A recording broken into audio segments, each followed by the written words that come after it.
हम बात कर रहे थे some important polymer, some important addition polymer, मतलब कुछ यौगिक बहुलक जो हमारे बहुत ज़्यादा क्या है, हमारे लिए बहुत ज़्यादा उपयोगी हैं। ठीक है, इसमें सबसे ज़्यादा इम्पोर्टेंट है वो क्या है, पॉलीथीन। ठीक है, तो पॉलीथीन भी क्या होती है, two different types polythene is form. First एक होती है LDP, low density polythene, it means अल्प घनत्व पॉलीथीन। एक होती है high density polythene, HDP, high density polythene.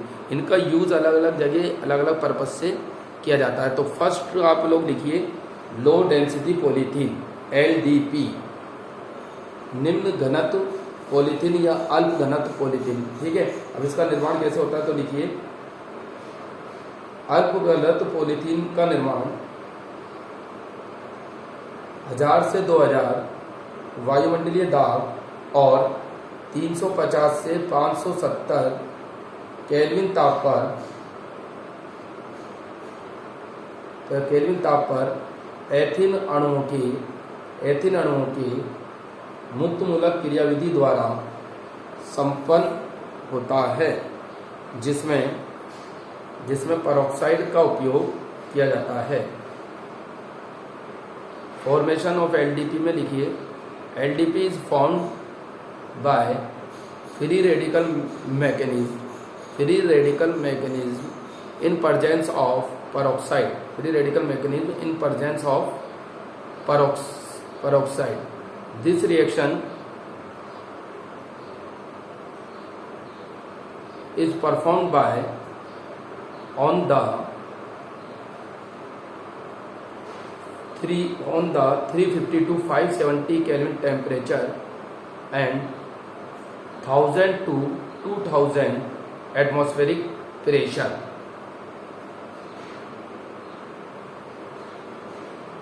These type of polythene have low density. इस प्रकार की पॉलीथीन का घनत्व कम होता है। It is also known as LDP. इसको LDP भी कहा जाता है। It means low density polythene. अब इसकी जो प्रॉपर्टीज है वो लिखिए It is inert in nature, inert in nature, and it is rigid but flexible and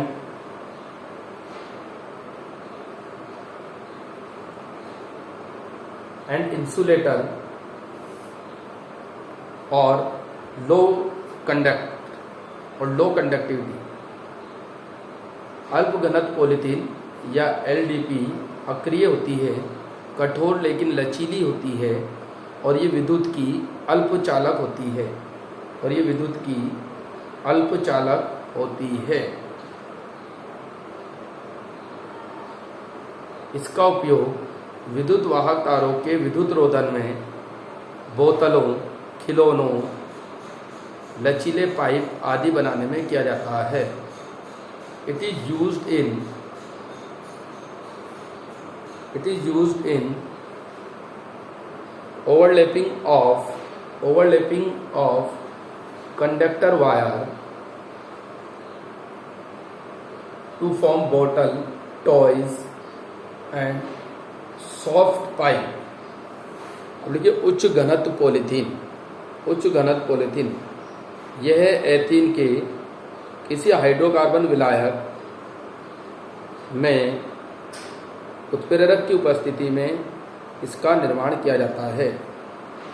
इसके निर्माण में जो उत्प्रेरक काम में आता है वो लिख लीजिए tetra ethyl aluminium and titanium tetrachloride, tri ethyl aluminium and titanium chloride, tri ethyl aluminium C2H5 का whole thrice L, tri ethyl aluminium and titanium tetrachloride, it means TiCl4. It is known as Texler-Natta उत्प्रेरक। ठीक है, आप लोग लिखिए it is formed by in the presence of catalyst, Texler-Natta catalyst, which is triethyl ammonium and titanium tetra chloride. This reaction is performed on the temperature 333 kelvin to 343 kelvin. यह अभिक्रिया 333 kelvin ताप से 343 केल्विन ताप तक संपन्न होती है और इसके लिए and pressure is 6 to 7 atmospheric pressure, और इसके लिए ताप 6 से 7 वायुमंडलीय और इसके लिए दाब 6 से 7 वायुमंडलीय दाब रखा जाता है। It is linear structure, it have linear structure. यह रेखीय संरचना होती है, मतलब हाई डेंसिटी पॉलीथीन क्या होती है, रेखीय संरचना होती है, जबकि लो डेंसिटी पॉलीथीन क्या होती है, ब्रांच स्ट्रक्चर होता है, शाखी श्रृंखला होती है। ध्यान रखिएगा, इसके अंतर के रूप में अपने को इसको करना है, डिफरेंस के रूप में करना है, ठीक है ना। इसका घनत्व निबिड़ संकुलन के कारण अधिक होता है। Density is high due to closest packing of its constituent particles. It is chemically inert, highly rigid compare to LDP. यह रासायनिक रूप से अक्रिय अधिक कठोर व दृढ़ होती है, किसकी तुलना में, एलडीपी की तुलना में। यह बाल्टियों, कूड़ादान, बोतलों, पाइपों आदि को बनाने में प्रयुक्त की जाती है। LDP used in form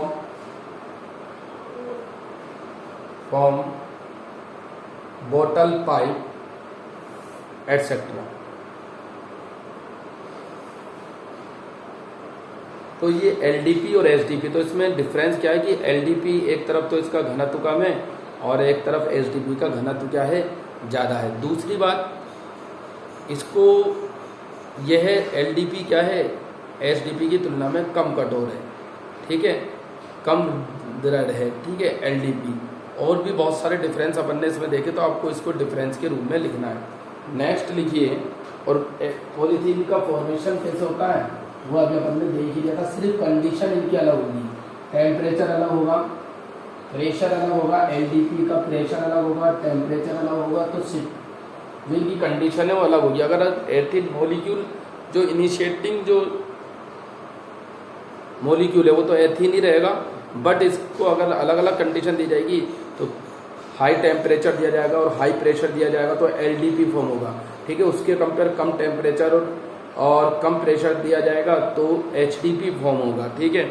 next अपना है टेट्राफ्लोरोएथीन, या टेफ्लॉन भी अपन इसे कहते हैं, टेफ्लॉन या टेट्राफ्लोरोएथीन से इसका निर्माण होता है, टेफ्लॉन, ठीक है।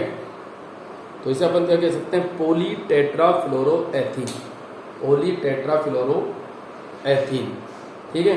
तो ये आपने देखा होगा जो गैस किट होती है, तेल की सील लगाने में, ऑयल जो कंटेनर होते हैं उसकी सील बनाने में, ठीक है, इसका यूज होता है। और सबसे आसान अपन इसे कहाँ पहचान सकते हैं, जो नॉन स्टिक कुकवेयर होते हैं उस पर जो परत चढ़ी होती है, जो लेयर चढ़ी होती है, इट इज़ टेफ्लॉन, ठीक है, जिस पे खाना चिपकता नहीं है। कई चीज़ अपन बनाते हैं तो उस पर जो नॉन स्टिक कुकवेयर होते हैं उस पर खाना चिपकता नहीं, तो वो इस लेयर की वजह से ऐसा नहीं होता, तो वो लेयर ही क्या होती है, टेफ्लॉन होती है, ठीक है। तो इसका निर्माण कैसे करते हैं, फॉर्मेशन कैसे करते हैं वो अपन देखते हैं।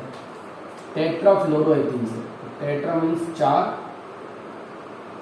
फ्लोरो मीन्स फ्लोरिक, इसके एन मॉलिक्यूल अपन ले लेंगे टेट्राफ्लोरोएथीन के, ठीक है। यहाँ पर वही लिखेंगे पॉलीमराइजेशन, या बहुलकीकरण आप लिख सकते हो। और आपको बताइए अगर डबल बॉन्ड होता है तो सिंगल बॉन्ड में कन्वर्ट हो जाता है, ठीक है। जो अनसेचुरेटेड हाइड्रोकार्बन होते हैं वो पॉलीमराइजेशन में सेचुरेटेड हाइड्रोकार्बन में कन्वर्ट होते हैं, ठीक है। तो ये देखिए, इसे इस तरीके से लिखेंगे, और टेफ्लॉन एन मॉलिक्यूल आ गया, ठीक है। Any problem? तो यहाँ क्या नाम है इसका, टेट्रा फ्लोरो इथीन, और क्या नाम होगा इसका, पोली टेट्रा फ्लोरो इथीन, टेट्रा फ्लोरो इथीन और पोली टेट्रा फ्लोरो इथीन। ठीक है। नेक्स्ट जो है पोली एक्रिलो नाइट्राइल, लिख लीजिए पोली एक्रिलो नाइट्राइल, और ये भी क्या होगा, हाई प्रेशर इसको दिया जाएगा, पोली एक्रिलो नाइट्राइल। पोली वर्ड आपको पता ही है, बार बार क्यों आ रहा है, क्योंकि ये बहुलक है, पॉलीमर है, मतलब बहुत सारी यूनिट होगी, किसकी होगी, एक्रिलो नाइट्राइल। अब एक्रिलो नाइट्राइल क्या होता है वो अपन देखते हैं कि खास बात क्या है इसमें, ये पेरोक्साइड कैटेलिस्ट की प्रेजेंट में होगा। देखिए पोली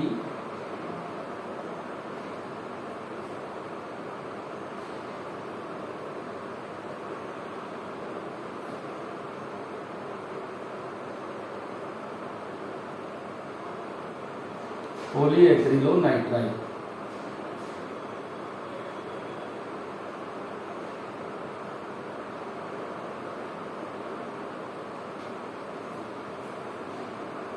और ये पोली एक्रिलो नाइट्राइल का जो स्ट्रक्चर होगा CH2 double bond CH CN, N molecule अपन इसके लेंगे N मॉलिक्यूल। ठीक है। पॉलीमराइजेशन होगा तो क्या बनेगा, पोली एक्रिलो नाइट्राइल बन जाएगा।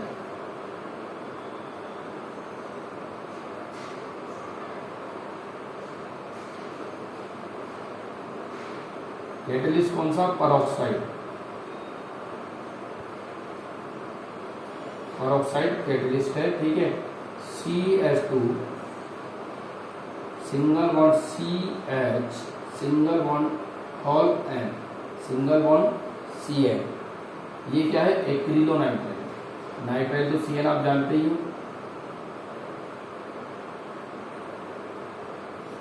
ये क्या है, पोली एक्रिलो नाइट्राइल, पोली एक्रिलो नाइट्राइल। ठीक है, नोट कर लीजिए इसे। तो ये दो क्या हो गए अपने, पॉलीमर, और इससे पहले अपन ने पॉलीथीन पढ़ा था। ये तीनों इंपॉर्टेंट केस से पॉलीमर है, एडिशन पॉलीमर है। ठीक है ना। और इनका यूज़ भी आपने देखा, पॉलीथीन का बहुत ज़्यादा यूज़ होता है। ठीक है, बोतलें बनाने में, बाल्टी बनाने में, ये सारी चीज़ें। और पॉलीथीन जनरल भी यूज़ की जाती है पैकिंग के लिए। ठीक है। उसके बाद अपन ने देखा टेफ्लॉन, टेफ्लॉन का भी यूज़ अपन ने देखा। तो ये सारे यूजफुल कंपाउंड है, यूजफुल पॉलीमर हैं। ठीक है। अब नेक्स्ट जो है वो अपन पढ़ेंगे, लिखिए पॉलीएमाइड, मतलब पॉलीएमाइड की फॉर्म में कौन कौन से पॉलीमर आते हैं, मतलब some important polymer condensation polymer. देखिए सम इम्पोर्टेंट कंडेंसेशन पॉलीमर, कुछ महत्वपूर्ण संघनन बहुलक, इसे नोट कर लिया होगा।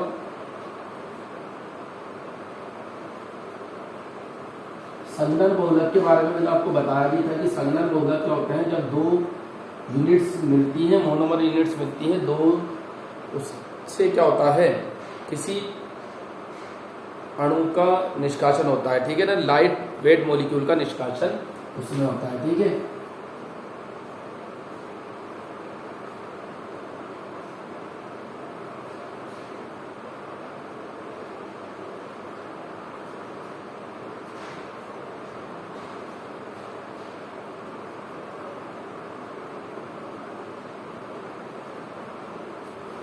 तो पॉलीएमाइड में देखेंगे अपन कंडेंसेशन पॉलीमर। तो फर्स्ट इसमें लिखी नायलॉन 66, जैसे लास्ट टाइम अपन देख लिया था, इसे कर लिया था, लेकिन एक बार और इसके अंतर्गत करते हैं, क्योंकि इसमें क्या है, एमाइड ग्रुप है और ये कंडेंसेशन पॉलीमर है। ठीक है। तो लिखिए नायलॉन 66, और नायलॉन 66 का यूज़ अपन को पता है, रेशे फाइबर्स की फॉर्म में होता है, मतलब क्लॉथ में होता है। कई तरीके के इस रेशों से ब्रश भी बनाए जाते हैं। ठीक है, शीट बनाई जाती हैं। तो नेक्स्ट लिखिए, अब आपको याद होगा कि नायलॉन 66 बहुत ही इंपॉर्टेंट है ये। तो इसमें 6 कार्बन वाली मोनोमर यूनिट्स होती है। और 6 कार्बन वाली कौन सी मोनोमर यूनिट्स होती हैं? एक तो एडिपिक एसिड और हेक्सामेथिलीन डाइमीन। हेक्सामेथिलीन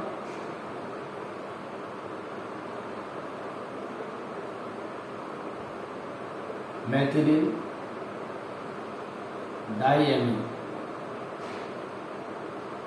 ये एन मॉलिक्यूल आपने इसके ले ली। दूसरा है एडिपिक एसिड, ठीक है। एडिपिक एसिड क्या होगा? उसमें COOH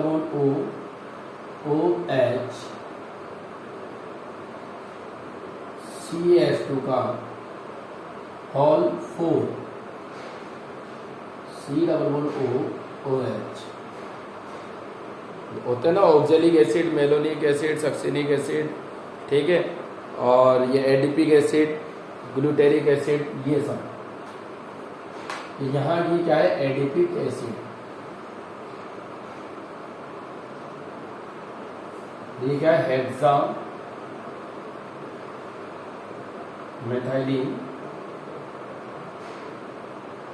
डाइमीन।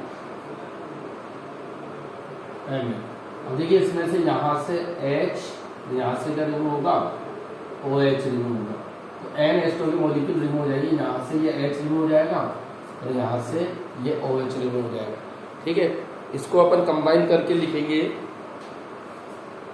देखिए उच्च ताप इसके लिए लेना पड़ेगा अपने को, हाई टेम्परेचर 553 केल्विन टेम्परेचर होगा अप्रॉक्स, और हाई प्रेशर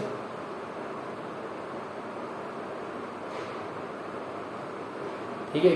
देखिए यहाँ मैं स्ट्रक्चर लिख रहा हूँ, उसका क्या बनेगा? प्रोडक्ट NH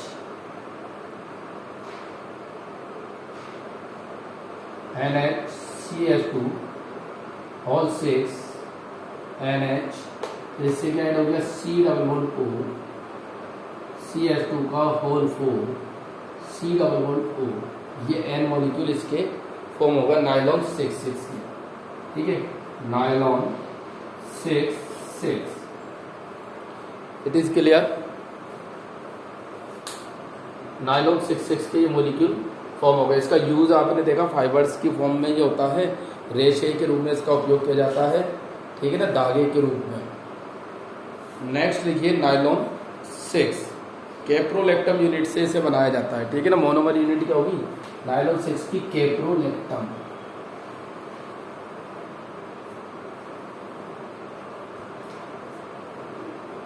नाइलॉन 6 इसमें सिर्फ एक ही यूनिट होगी, कैप्रोलेक्टम, ठीक है। उसका स्ट्रक्चर अपन यहाँ देखते हैं, फिर नेक्स्ट टाइम इस मोनोमर यूनिट से पॉलीमर को अपन फॉर्म करेंगे। एक बार स्ट्रक्चर कैप्रोलेक्टम का बता देता हूँ मैं, NHC++O। फिर उसके बाद कितने टोटल नंबर ऑफ कार्बन कितने होंगे? इसमें 6 कार्बन होंगे, ठीक है ना। NHC++O 1 2 3 4 5 and 6, it is known as caprolactam. क्या कहलाता है? कैप्रोलेक्टम। और इस कैप्रोलेक्टम से अपन किसका निर्माण करेंगे, किसका फॉर्मेशन करेंगे? नाइलॉन 6,6 का फॉर्मेशन अपन इससे करेंगे, ठीक है ना। और ये फॉर्मेशन किसकी ना होगा? 533 केल्विन टू 543 केल्विन टेम्परेचर पे होगा, ठीक है। और H2 की प्रेजेंट में ये फॉर्मेशन होगा। N मॉलिक्यूल अपन को इसके लेने पड़ेंगे, मतलब एडिशन पॉलीमर है ये, और एडिशन में भी कैसा होमोपॉलीमर है, ठीक है। तो इसमें बॉन्ड ब्रेक होगा, इसके बीच का ये बॉन्ड ब्रेक हो जाएगा। इसे अपन इस तरीके से लिख सकते हैं, C++O CH2 का होल 5 एंड NH, ये अपना नाइलॉन 6 फॉर्म हो गया। नाइलॉन 6 यहाँ से बॉन्ड ब्रेक किया तो ये एक के बाद यूनिट जुड़ती जाएगी। नाइलॉन 6 मीन्स 6 कार्बन प्रेजेंट है इसमें ओनली। देखिए टोटल नंबर ऑफ कार्बन कितने हैं? 6, 5 ये CH2 और एक C++O वाला कार्बन प्रेजेंट है। तो how it is found by caprolactam monomer units. अब इसका टाइप पूछ सकते हैं, ठीक है, इसकी मोनोमर यूनिट पूछ सकते हैं किस टाइप का है। तो अपन क्या देख रहे हैं, किस टाइप का होमोपॉलीमर है। पॉलीमराइजेशन कैसे हो रहा है? पॉलीमराइजेशन कैसा है इसमें? एडिशन पॉलीमराइजेशन है, क्योंकि किसी तरीके का कोई मॉलिक्यूल इसमें लाइट वेट मॉलिक्यूल कोई भी रिमूव इसमें नहीं हो रहा, ठीक है, थैंक यू।